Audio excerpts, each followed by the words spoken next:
I'm Najlaa Rauf, VP of People and Culture at Spark Power Corp. So, Najlaa, just broadly speaking, and somewhat briefly, what are the main forces that are currently shaping Canada's power and electricity industry, and where is the sector heading? I think it's a really exciting time to be part of this industry with the decarbonization and movement to looking for alternative solutions to energy and wind and solar. And even gas sort of moving into out of the sector now as well over time. The renewable space is very exciting to be in, and it's exciting to be in the electrical industry too, as well as we find new and innovative ways for the production of power and energy, and how that rolls into the commercialization of our world, and particularly of Ontario and Canada. I find that a lot of people are now starting to get very excited about electrification, distributed energy, and how they can produce energy on site, and how they're able to use that energy to either offset, energy that they receive from the grid, or how they take that energy and maybe even sell it back into the grid and become self-sufficient. So where do I think this is going? I think it's heading in a very cool direction with technology. AI, electrical vehicles are already getting there. My husband and I own one. It's very exciting. What does that mean for people in our industry? It means more interesting jobs, more ability to learn new skills, and really take us into a new world. And I think it's an exciting time. You started talking about, the impact of those megatrends, mainly electrification, and I would say sustainability in general. How is that impacting the requirements for professionals in the industry?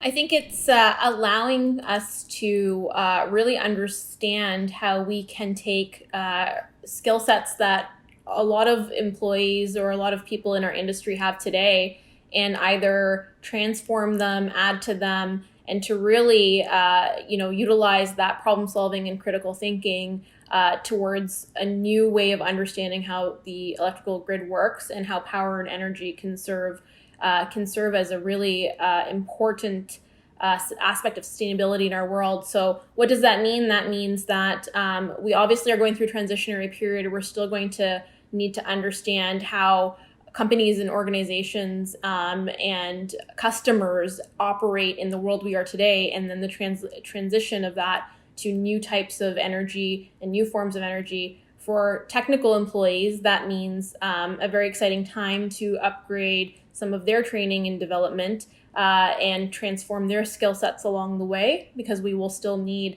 individuals who understand and can troubleshoot and can install and maintain these types of systems.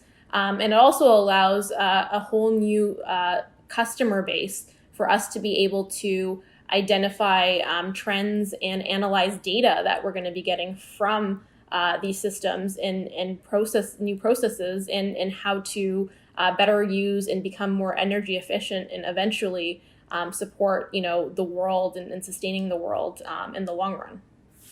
Where does the passion of professionals fit in all this? Because while there still remains some polarization on the whole energy transition conversation, I would say there's a growing consensus, especially amongst the younger generations, that this is the way we have to go. Do you find that potential recruits are really passionate? How important is that when you recruit?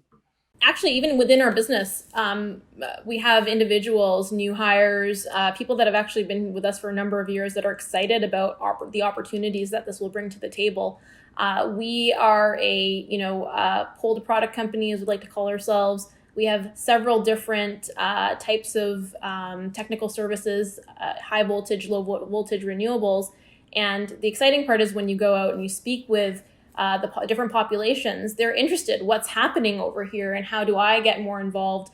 And I'd love to go top tower, and I would like to, learn more about the electrical experience on the renewable side. So I think there's tons of opportunities, and I do think there's a lot of passion and excitement, and there is a huge force of up and coming talent who cares very deeply about being part of a solution to, what's been a long-term climate problem, what's been a challenge for us in terms of, where do we go next as a world. So I do think a lot of people are excited about the opportunities that we can provide, particularly for our company, because we do such a full scope of work and services.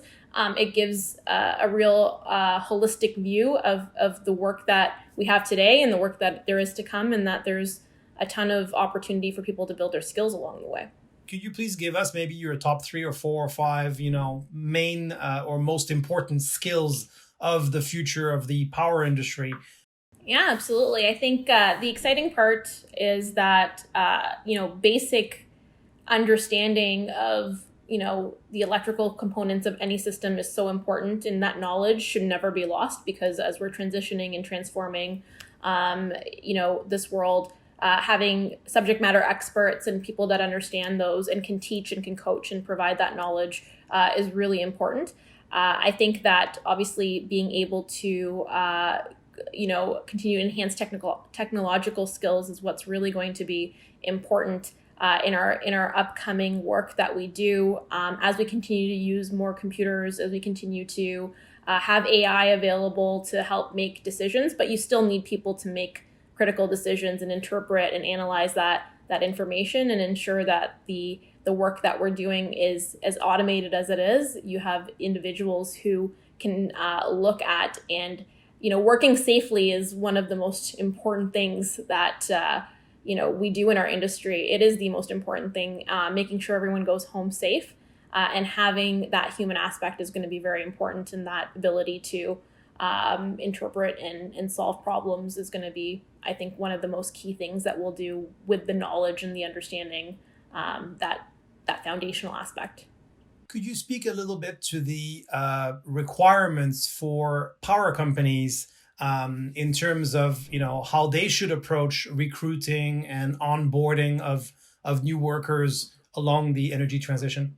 Yeah, absolutely. And I can't emphasize enough, working safely is the most important aspect of our industry, and ensuring that new workers are getting the training and tools that they require to think critically, to embed a safety culture within the organization and be part of it.